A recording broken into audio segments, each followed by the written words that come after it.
Baiklah, kembali lagi bersama saya Fandi Mandang, dan pada kesempatan ini kita akan bersama-sama membahas materi matematika untuk topik matriks. Jadi kita lihat apa saja yang akan kita pelajari untuk topik matriks ini. Pertama-tama tentunya kita perlu melihat tentang definisi dari matriks itu. Apa yang dimaksud dengan matriks? Nah, matriks adalah kumpulan bilangan yang disajikan secara teratur dalam baris dan kolom yang membentuk suatu persegi panjang serta termuat di antara sepasang tanda kurung. Nah, jadi itu berdasarkan definisinya, kita akan lebih melihat bentuk nyata dari matriks itu seperti apa. Kita lihat dari pembahasan notasi matriks. Pertama ada nama matriks. Biasanya nama matriks itu menggunakan huruf besar. Kemudian anggota-anggota matriks dapat berupa huruf kecil maupun angka. Kemudian digunakan kurung biasa atau kurung siku. Nah, bisa kita lihat dalam notasinya seperti ini. Nama matriksnya dengan huruf besar.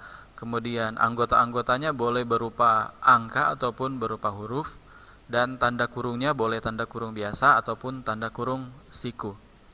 Kemudian ordo matriks. Ordo matriks itu atau ukuran matriks yang merupakan banyaknya baris dalam garis horizontal dan banyaknya kolom dalam garis vertikal yang terdapat dalam matriks tersebut. Jadi misalnya kita lihat ini ada matriks A, maka banyaknya baris adalah 2 serta banyaknya kolom ada 3. Ya. Seperti itu cara kita melihat notasi-notasi pada matriks.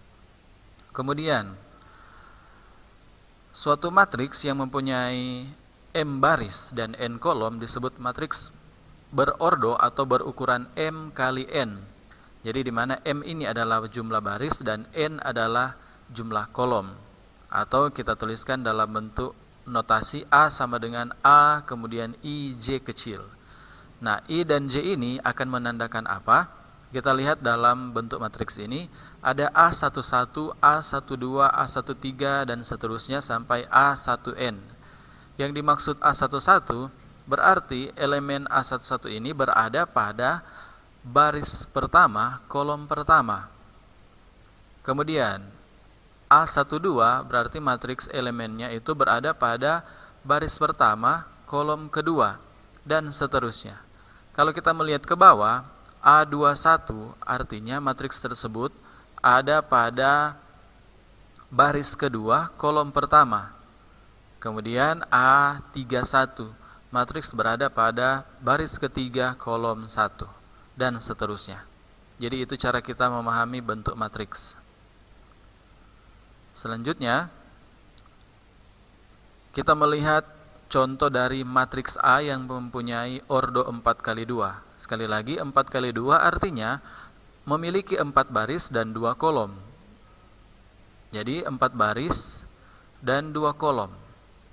Seperti itu. Bilangan-bilangan yang terdapat dalam sebuah matriks dinamakan entry dalam matriks atau disebut juga elemen atau unsur. Jadi semua ini 1, 4, 3, 1, 2, 1, 6, negatif 1, kita namakan juga dia elemen atau unsur. Nah, di sini lebih membahas apa yang sudah kita perhatikan tadi, di mana kalau kita melihat A11, A12 itu artinya kita melihat elemen pada baris pertama, sedangkan kalau kita melihat A11, A21, A31 dan seterusnya, itu kita melihat elemen pada kolom.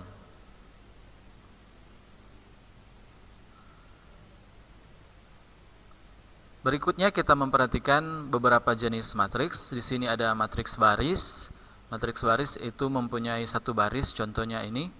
Kemudian matriks kolom adalah matriks yang hanya mempunyai 1 kolom. Contohnya, kemudian ada jenis matriks yang disamakan, matriks A sama dengan B. Dua buah matriks A dan B dikatakan sama apabila A dan B mempunyai jumlah baris dan kolom yang sama, atau artinya mereka memiliki ordo yang sama. Dan semua unsur yang terkandung di dalamnya itu sama. Kita langsung perhatikan saja di sini.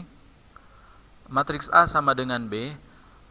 Elemen pada matriks A adalah 2, 4, 0, 1. Maka matriks B juga elemennya adalah 2, 4, 0, 1. Sedangkan contoh yang di bawah, itu A tidak sama dengan B. Kita bisa perhatikan di sini. Berikutnya, bagaimana penjumlahan matriks itu? Apabila A dan B merupakan dua matriks yang ukurannya sama, maka hasil penjumlahan dari A dan B itu adalah matriks yang diperoleh dengan menambahkan bersama-sama entry yang seletak atau bersesuaian dalam kedua matriks tersebut. Jadi matriks yang memiliki ordo atau ukuran yang berbeda tidak dapat dijumlahkan. Ya, seperti itu. Misalnya di sini diketahui matriks A dan matriks B. Kalau kita akan menjumlahkan A dan B, syaratnya itu A dan B harus memiliki ordo atau ukuran yang sama. Kalau di sini ordonya 3 kali 3 untuk A, dan B juga ordonya 3 kali 3 karena memiliki 3 baris dan 3 kolom. Jadi artinya A dan B ini bisa dijumlahkan dengan menjumlahkan masing-masing elemen yang seletak. Misalnya A11 dengan B11 itu dijumlahkan. A12 dijumlahkan dengan B12. Kemudian A13 dijumlahkan dengan B13. Dan seterusnya. Kita bisa menjumlahkan semua elemen yang seletak atau bersesuaian. Nah, di sini kita bisa melihat contohnya, misalnya ada matriks A dan B. Kalau dijumlahkan, pertama-tama kita lihat ordonya, di sini sudah sama. Jumlah barisnya ada 3 dan jumlah kolomnya ada 2. Maka A dan B ini bisa dijumlahkan.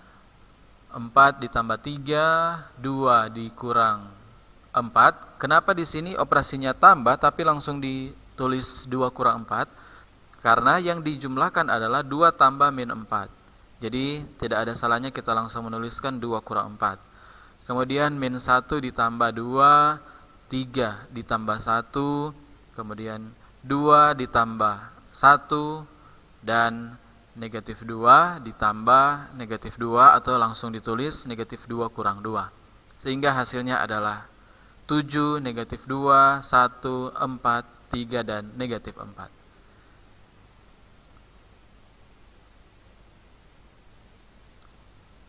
Nah, begitu pula dengan pengurangan matriks. Sama halnya dengan penjumlahan, kita akan mengurangi elemen-elemen yang seletak. A11 bisa dikurang dengan B11, A21 dikurang dengan B21, dan seterusnya.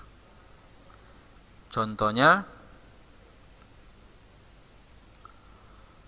matriks A dengan ordo 3 kali 3 dengan B juga ordo 3 kali 3. Ketika dikurangi, maka elemen-elemen yang seletak itu langsung dikurangi.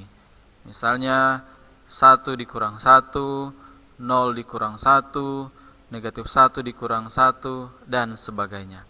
Sehingga bentuk contoh ini adalah contoh pengurangan matriks.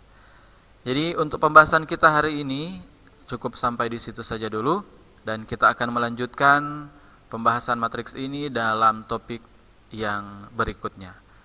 Demikian, dan semoga materi ini bisa bermanfaat untuk kita sekalian. Terima kasih.